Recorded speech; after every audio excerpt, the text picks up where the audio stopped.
we're hoping, the next window is November. So it gives us time now to really set up and get the right coach moving forward. It has to be a full-time coach, not for the program. Yung coach team call out na talaga, or we're still considering? Well, all coaches are always for consideration, but they have the commitments also to the ball clubs that they have today. And ang usapan pa naman kay Tim din noon is really gonna be just for the SEA Games. And now he's very busy also with the finals, But I think it's time to put the program, to start the program, as we said, to the journey of 2023. We started with a pool of players drafted by the PBA but dedicated to the SBP. We added 30 there and from top, at least for the window. We might have to add a few PBA players just for the February window. Kasi the team is just forming, and most probably we'll have an interim coach. So tungkol sa hybrid Gilas, bakit po ba napag-desisyonan na yung gagamitin lineup for the FIBA Asia World Cup?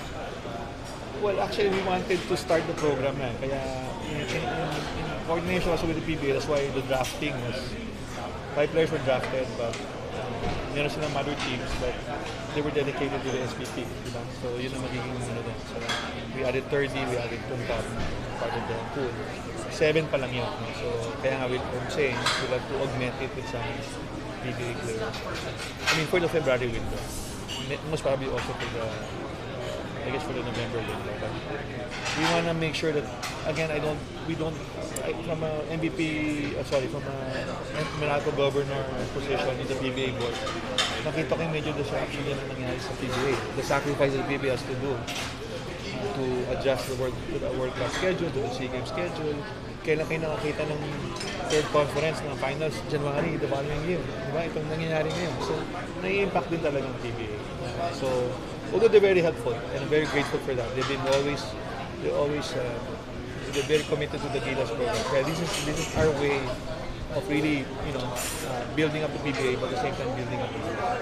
Do you think, sir, it would be better kung puro Gilas cadets na lang mula lang? But you have to develop players. Sa akin, you have to develop players. And ang mangyayari, it will be the same problem every time. Preparation time is not there. Kasi tumatakbo pa yung tournament, di ba? 2 weeks lang namigay kay Tim Cone, 2 weeks lang after the semis, saka lang nakuha yung team. Hindi na pwede yung ganun. Kasi we've also seen the weakness of that formula. So that's why we're saying we have to build a dedicated team for the national team. Now, in 2023, does it mean that we don't top PBA players? Maybe we will. Maybe 2-3 names.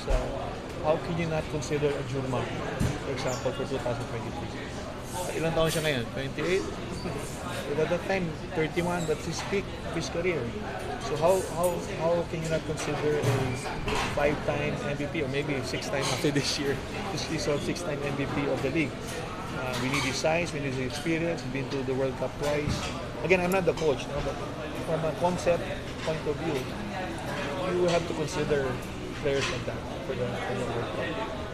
But really, what we want to do is, even Tim Cone said during the SEA Games, the reason why he chose Ginebra players was because alam niya yung sistema. To him, it's not only preparation time, but it's kumbaga continuity of players just playing together. And this is what every country is doing, di ba? They just, I think Italy was together for 2 months before the World Cup. And of course, the US is the US, but the other countries have prepared much longer. And tayo, really, we only had 1 month hindi pa consistent. So, that's the major consideration and why we have to revisit the formula for the national team.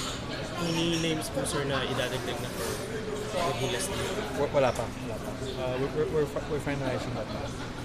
Sir, sa interim coach, kailan timetable naman when you will fit In the next week or so, we need to start the at least plotting out the training program and all of that. Sir, syempre traditionally the new year calls for a clean slate. We're entering a new decade now. From the federation's leadership point of view, siguro ano po yung mga mag-bring nyo from the past decade going to the next one and lessons learnings? Well, I think tail end of the decade, we had a major organization, SBP, where we focus on certain key pillars. Diba? 5-on-5, men's and women's, and I'm very proud of the women's in the SEA Games and what happened to them. We have to continue to develop them. 3x3, of course, is a great opportunity for us, coaching and representing technical. I think the foundation is there. The next task is how can we sustain that. And the objective is we become better every time. Hindi yung next tournament, bumagsak ka.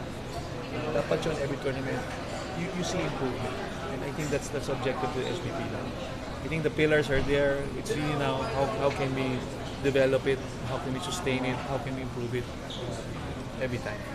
Is there anything we could expect na concrete this coming month aside from the naming of the interim coach for the next window? Well, it's forming the team, creating a program, the training program.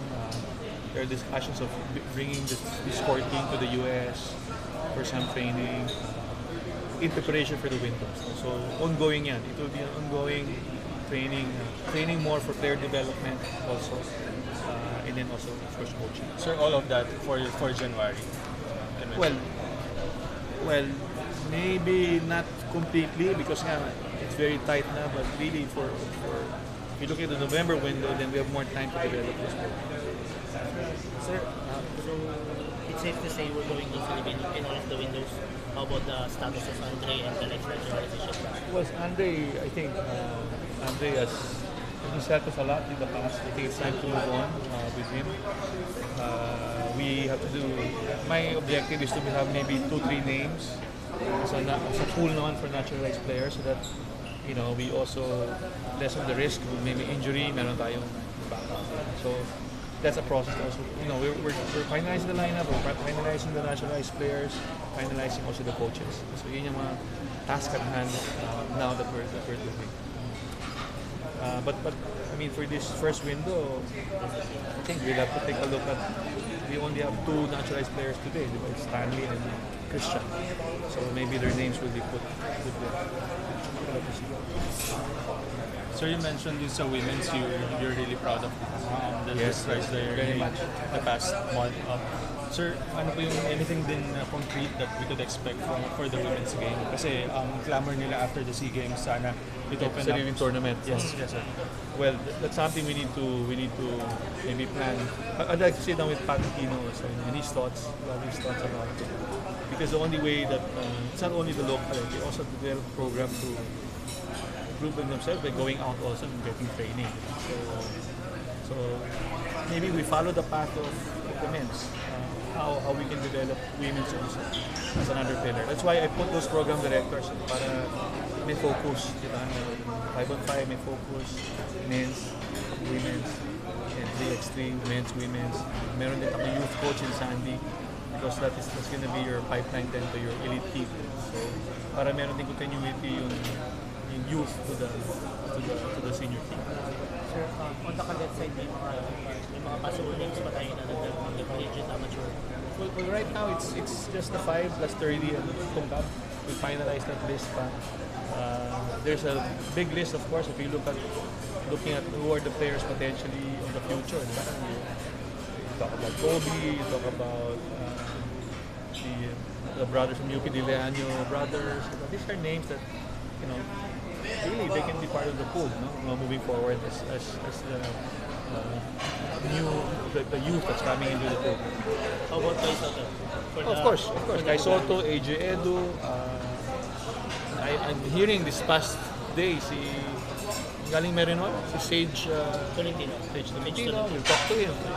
We'll reach out to him and see his interest. But imagine if you have him and Tai, you have 2. When was it that you have 2 Filipinos over 7 feet in one team? Wow. And Sage, I think, it's only 15. All this Sage. So we'll have to reach out to him. Okay. Ano pa?